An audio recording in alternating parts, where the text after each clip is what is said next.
ময়দানে আল্লাহর সামনে দাঁড়াতে হবে, আল্লাহ রাব্বুল আলামিনের সামনে দাঁড়ায় জবাব দিতে হবে। এই বিষয়টা মানুষের সামনে তুলে ধরা। বিশ্বনবী যখন থাকি এরকম ভাবে বোঝানো শুরু করছে, এখন দেখা যায় একের পর এক বিশ্বনবীর হাতে হাত রেখে কালিমা করে মুসলমান হইতেছে। এক পর্যায়ে বেঈমান কাফেররা এই দেশের দিকে নাকি রাজা আবু তালেব এবং দেখা যায় বড় নেতা আবু জাহেল, তারা চিন্তা করতেছে মুহাম্মদের হাতে হাত রেখে যেরকম ভাবে মানুষ কালিমা করে মুসলমান হইতেছে, এরকম ভাবে যদি মুসলমান হইতে থাকে আর মোল্লার দল যদি বাড়ি হইতে থাকে, তাহলে আমাদের গতি আর ঠিক থাকবে না। কি করতে পারি? এখন তো মুহাম্মদকে মারা যায় না, কারণ দেশের তিনি নাকি রাজা আবু তালেবের আপন ভাতিজা হয়েছে মুহাম্মদ। তো সরকারের আপন ভাতিজা মানতেই পারে না। তো কি করি? এবার তারা কমিটি করে সিদ্ধান্ত করলো যে মুহাম্মদের একটি দোষ বার করো। কি দোষ? সেটা কোনো দোষ করে নাই, দোষ একটা বার করো। কি দোষ? তোমরা বলো যে মুহাম্মদ সে হলো একটা জাদুবিদ, তোমরা বলো যে মুহাম্মদ সে হলো একটা কবি, তোমরা বলো যে মুহাম্মদ সাল্লাল্লাহু আলাইহি ওয়াসাল্লাম তিনি হলেন একজন পাগল, বলেন নাউযুবিল্লাহ। আরেকজন দ্বারা বলে, তার নাম হচ্ছে আসিফ রাইল, সে দ্বারা বলে যে হে মক্কাবাসীরা, তোমরা মুহাম্মদ সাল্লাল্লাহু আলাইহি ওয়াসাল্লামকে টেনশন করো। টেনশন করার কোনো প্রয়োজন নাই। কেন প্রয়োজন নাই? আর মুহাম্মদ সাল্লাল্লাহু আলাইহি ওয়াসাল্লাম যে দুনিয়ার মধ্যে থাকবে, এতদিন পর্যন্ত ইসলাম থাকবে। আর মুহাম্মদ সাল্লাল্লাহু আলাইহি ওয়াসাল্লাম ইন্তেকাল করলে আর ইসলাম থাকবে না। কেন থাকবে না? কারণ মুহাম্মদ সাল্লাল্লাহু আলাইহি ওয়াসাল্লাম তিনি হলেন আটঘোড়া। সূরাতুল কাউসারের মধ্যে বলে ইন্না শানিয়াকা হুয়াল আবতার। আবতার শব্দের অর্থ হচ্ছে আপনার আটঘোড়া। আমাদের দেশে আটঘোড়া কারে হয়? যার কোনো সন্তান হয় না তারে হয় আটঘোড়া, ঠিক কিনা? কিন্তু মুহাম্মদ সাল্লাল্লাহু আলাইহি ওয়াসাল্লাম আমাদের নবীর কিন্তু সন্তান আছে, আমাদের রাসূল সাল্লাল্লাহু আলাইহি ওয়াসাল্লামের চারজন কন্যা সন্তান আছে, এমনকি রাসূল সাল্লাল্লাহু আলাইহি ওয়াসাল্লামের চারজন পুত্র সন্তানও কিন্তু হয়েছে। সুবহানাল্লাহ। আসিফ রাইল বলে যেহেতু মুহাম্মদ সাল্লাল্লাহু আলাইহি ওয়াসাল্লামের চারজন পুত্র সন্তান হয়েছে, কিন্তু তারা কেউ বেঁচে নাই, মরে যায়। একজনের নাম ছিল ইব্রাহিম, বিশ্বনবী সাল্লাল্লাহু আলাইহি ওয়াসাল্লামের ছেলের নাম ছিল ইব্রাহিম। তিনি এরকম বড় ছিল, বিশ্বনবী রাহমাতুল্লাহ আলাইহি বলেন যে আমার ছেলে আমার সঙ্গে উটের মধ্যে চড়তে পারত। এমন অবস্থায় আল্লাহ রাব্বুল আলামিন বিশ্বনবী রাহমাতুল্লাহ আলাইহির সন্তান ইব্রাহিম ওনাকে নিয়ে গেছেন।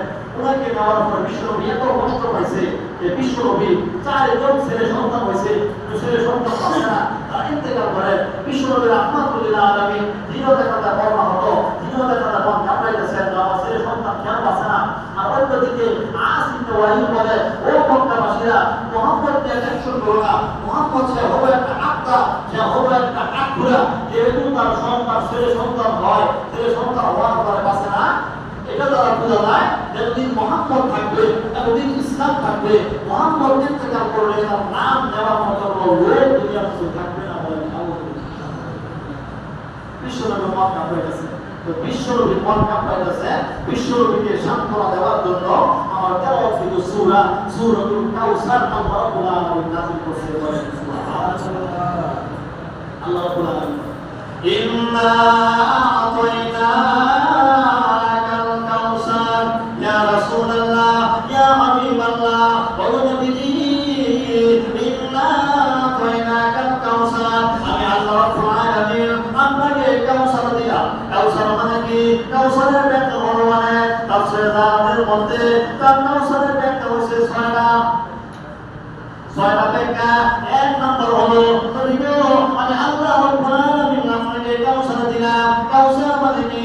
তাফসীরের আল্লামা জালালউদ্দিন সুয়ুতী রাহমাতুল্লাহি আলাইহি বলেন আল্লাহর নবী বিশ্ব নবী রাহমাতুল লিল আলামিনকে কাল কিয়ামতের ময়দানে মহান আল্লাহ রাব্বুল আলামিন এরকম একটা হাউজ দান করবেন, এরকম একটা পানি খাওয়ানোর জন্য একটা টাঙ্কি দান করবেন, যে টাঙ্কির নাম হলো হাউজে কাউসার। আল্লাহ নবী বলেন কাল কিয়ামতের ময়দানে আমি বিশ্ব নবী রাহমাতুল লিল আলামিন জান্নাতের পাশে, জান্নাত এবং জাহান্নামের মাঝখানে একটা রাস্তা, এই রাস্তার মধ্যে আমি বিশ্ব নবী দাঁড়ায় থাকবো। যে দিককে দেখা যায় মানুষ জান্নাতেও যাবে, আবার দেখা যায় জাহান্নামেও যাবে। বিশ্বনবী বলেন আমি এই জায়গার মধ্যে দাঁড়ানো থাকবো, আর আমি আমার উম্মতদেরকে হাউজে কাউসারের পানি পান নাকি মানুষের হাত উপরে সুন্দর থাকবে, এমনকি জমিটা পর্যন্ত তামা হয়ে যাবে, দুনিয়ার মধ্যে কোনো পানি থাকবে না। ওই দিন বিশ্বনবী রাহমাতুল লিল আলামিনকে আল্লাহ রাব্বুল আলামিন হাউজে কাউসার দান করবে।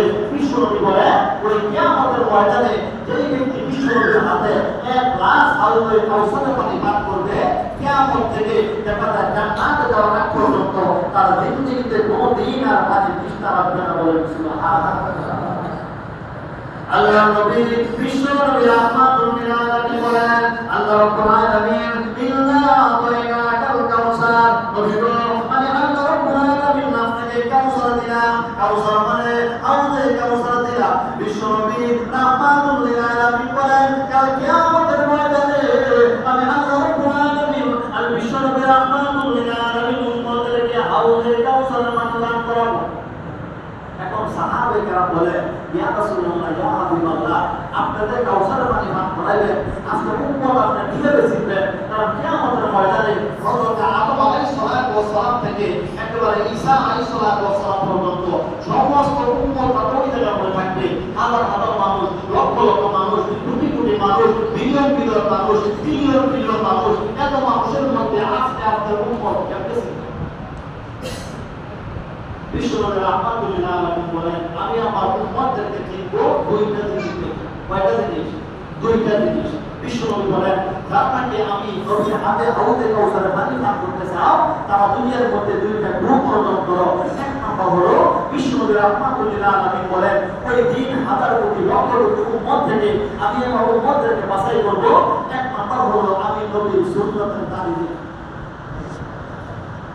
নবী উম্মত বাছাই করবে দাঁড়িয়ে দেখা। বিশ্বনবী বলেন আদম থেকে ঈসা পর্যন্ত সমস্ত উম্মতরা এই জায়গায় থাকবে, আমি আমার উম্মতদের কিভাবে চিনব? এক নম্বর হলো আমি আমার উম্মতদেরকে চিনব দাঁড়িয়ে দেখা। যখন নাকি দেখবো যে আমার দেখা যায় হাজার কোটি উম্মতের মধ্যে একটা উম্মত পাইছি, দেখা যায় তোমার মধ্যে দাঁড়িয়ে আছে, নবীজি বলেন এটা প্রমাণ হয়ে যাবে আমি নবীর উম্মত। তার ডাক দিয়ে আইনা আমি নবী নিজ হাতে করে হাউজে কাউসার পানি পান করব। সুবহানাল্লাহ। এই যে দাঁড়িয়ে এটা যদিও দেখা যায় সুন্নাত, কিন্তু এটা গুরুত্ব অনেক অনেক গুরুত্ব। বিশ্বনবী রাহমাতুল লিল আলামিন হাদিস শরীফের মধ্যে বলেন যে ব্যক্তি দাড়ির মধ্যে কেসি লাগাইলো, ঘুম লাগাইলো, ওই ব্যক্তি দাড়ির মধ্যে আর দেখা যায় দাড়ির মধ্যে লাগাইলো না। বিশ্বনবী বলেন ওই ব্যক্তি কেমন জানি আমি নবীর পর্দার মধ্যে ঘুম লাগাইছে, দাড়ি লাগাইছে। এক নম্বর। দ্বিতীয় নম্বর বিশ্বনবী রাহমাতুল লিল আলামিন বলেন এটা এরকম একটা গুনাহ যখন নাকি আমি ঘুমাই কোনো গুনাহ নাই, ঠিক না? এখন মসজিদের ভিতরে আসছি কিন্তু কোনো গুনাহ নাই, কিন্তু বিশ্বনবী বলেন এটা এরকম একটা গুনাহ যেই ব্যক্তি দাড়ি কামাইলো, দাড়ি ছোট করলো, বিশ্বনবী বলেন ওই ব্যক্তি ঘুমাইতেছে কিন্তু দাড়ি না রাখারও যে একটা গুনাহ তার আমলনামার মধ্যে দেখতেছে। এই ব্যক্তি নামাজ পড়তেছে নেক কিন্তু দাড়ি না রেখে নামাজ পড়ে। এমনকি ওই ব্যক্তি খানায় খাবার গিলাসের মধ্যে ধরে আল্লাহুম্মা লব্বাইক করতেছে, তারপরেও বিশ্বনবী বলেন দাড়ি না রাখার যে একটা গুনাহ এটা কিন্তু দাড়ি আসেই আছে। এজন্য যুবক ভাইরা যারা আছেন আপনাদের পায়ে হাত দিয়ে আমি বলি বাবা দাড়িটা এটা কিন্তু মুসলমানের একটা প্রতীক। আপনার হিন্দুরা মুসলমানরা খ্রিস্টান কেমনে শিখবো? দাড়ি দেখেছেন। এখন আমরা জানাকে ক্লিপ শেভ করি, আল্লাহ না করুক রাস্তার মধ্যে শিল্প হইতেছেন, মনে করেন যে সিএনজি মধ্যে উঠছেন, সিএনজি উঠে গিয়ে বই আপনি মরে গেছেন, আপনার পরবর্তী দাড়ি নাই। এখন আপনার হিন্দুরা মুসলমান আপনারা কি এখান থেকে উঠায়া আপনারা কি আপনার আগুনের মধ্যে দিলেও না জানাজা নামাজ পড়ো কেমনে দেখবো? মানে শেষ পর্যন্ত দেখা যায় ফ্যান খুললা অথবা লোক দিয়ালোকে ছাড়া যাচাই করার কোনো ভাব নাই।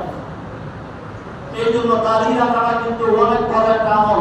এই জন্য নবীজি বলে যে কিয়ামতের ময়দানে হাউজে কাউসারের পানিতে স্নান করাবো, দুইটা জিনিস দেখে আমি উম্মতকে চিনবো। এক নাম্বার হলো দাড়ি দেখা। এই জন্য এখন যারা নাকি দাড়ি রাখে নাই আজকে থেকে নিয়োগ করিতে হুজুর আর দাড়ির মধ্যে কেসি লাগাইতাম না, আর দাড়ির মধ্যে ঘুর লাগাইতাম না, রাসূলের মহব্বত কইরা রাসূলকে ভালোবাসা দাড়িটা রাইখা দিব। আল্লাহ তাআলা কবুল করুন, সকলে বলি আমিন। এক নাম্বার। দ্বিতীয় নাম্বার সাহাবায়ে কেরাম বলে ইয়া রাসূলুল্লাহ দাড়ি দেখে চিনবেন। আরেকটা কি? বিশ্বনবী রাহমাতুল লিল আলামিন বলে আরেকটা জিনিস হলো দুনিয়ার মধ্যে যারা নাকি 5 ওয়াক্ত নামাজ পড়তো, 5 ওয়াক্ত নামাজ পড়ার আগে কিন্তু ফালতু কোনো বড় হয়, ঠিক কিনা? যারা নাকি সুন্দরভাবে সঠিকভাবে সুন্দর করে ওযু করে, খুব কন্ট্রোল ধুইলো, হাতের পেটে পর্যন্ত ধুইলো, মাথা মাথা করলো, দেখা যায় 2 ফের নাকশা সুন্দর করে ধুইলো, কিয়ামতের ময়দানে যখন নাকি বিশ্বনবী রাহমাতুল্লিল আলামিন হাউজে কাউসারের কাছে দাঁড়ায় থাকবে, তখন বিশ্বনবী দেখবেন এক ধরনের লোক, যে ধরনের লোকের চেহারা ধর্মল করতেছে নূরের মতন, এমনকি ওই লোকদের 2টা হাত প্রতি পর্যন্ত ধুইছে, এই 2টা হাত ধর্মল করতেছে, পা ধর্মল করতেছে। বিশ্বনবী বলেন তাদেরকে দেখে আমি বুঝবো তারা আমার উম্মত, তাদেরকে ডাইকা ডাইকা বিশ্বনবী রাহমাতুল্লিল আলামিন কিয়ামতের ময়দানে হাউজে কাউসারের পানি পান করাবো, বলেন সুবহানাল্লাহ। এটা হলো কাউসারের এক নম্বর ব্যাখ্যা। আরো 5টা আছে। আল্লাহ রাব্বুল আলামিন যদি তৌফিক দান করে অন্য সময় ওই 5টা পড়বো। আল্লাহ তাআলা আমাদের সবার সুযোগ আছে। এর ভিতরে কোনো ব্যক্তি যদি দাড়ি ফালায়, অনেকে দাড়ি রাখে, আমাদের এক মুষ্টি না আগে দেখা যায় এক মুষ্টির ভিতরে যদি না হয় তাহলে দাড়ি হবে না। আবার বলতে পারেন যে হুজুর আমার এক মুষ্টি হয়েছেই না, না হয় না আলাদা বিষয়, আমার দাড়ি এক মুষ্টি হয় না, কাঁদিটা কিন্তু হয় না, তাই বলতে দাড়ি বের করবে। এরকম যদি হয় এক মুষ্টির আগে যদি আপনি কাটতে পারেন, তাহলে আপনার দাড়ি ক্লিন করা যেই কথা আর আপনার রাখা একই কথা। এই জন্য দাড়ি আপনার রাখতে হবে সাহাবে কেরামের মাপকাঠি হলো আপনার এক মুষ্টির ভিতরে রাখতে হবে। আল্লাহ